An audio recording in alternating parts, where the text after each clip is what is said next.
Okay, so today what I thought I'd do is a walk around of my pride and joy. As you know, a couple of you who are watching this thing, I've been working on a 450, but my Raptor is my pride and joy. So what we got there is an 08 Special Edition 2, my favorite color combo.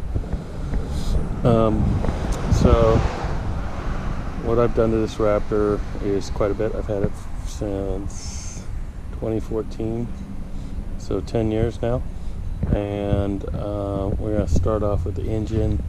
That's what I had done is I lost a shift fork in Glamis, so I had to have the whole thing rebuilt, and I decided to throw money at it at Oregon Coast Power Sports. And so they built me a 68 horsepower 54 torque 50 feet of torque motor.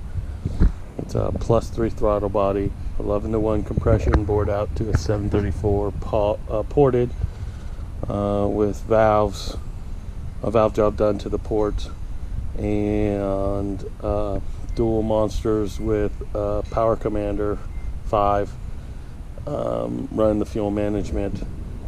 Now the other thing I did too, which I really like,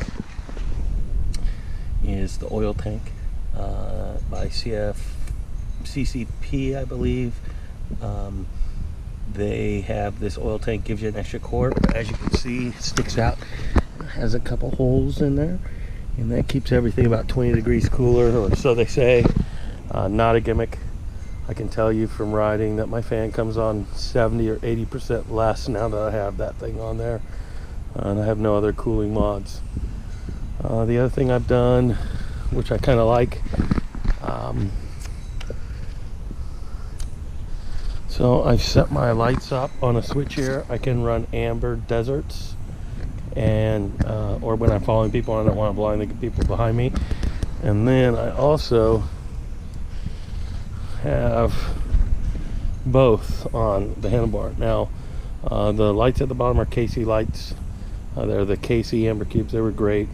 I'll tell you right there, that light that you see up on top, it's a 40 watt 10 watt chip spot by Lightronic. It's cheap, $29. I've had it for 5-6 years now. As you can see, it's just bright, no leaks. It's a great light. It's one of the best lights out there you can find for your money. It's on eBay. It's only $29. It's amazing. I have a total of 64 watts, so I run about 4 watts over. I run it all through the switch. I have no problems. I haven't done anything as far as suspension work to it.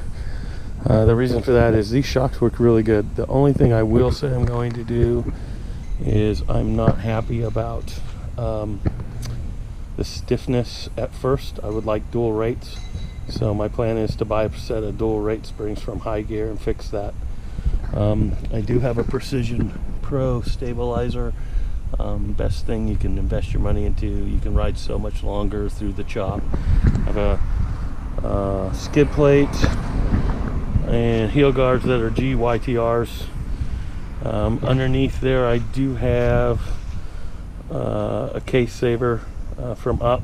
Great stuff. The rear is a Ricochet skid plate. They are the best you can buy, in my opinion, as far as money goes. Super solid, super robust. My last one bent like a taco. The other thing I have here are my GBCs.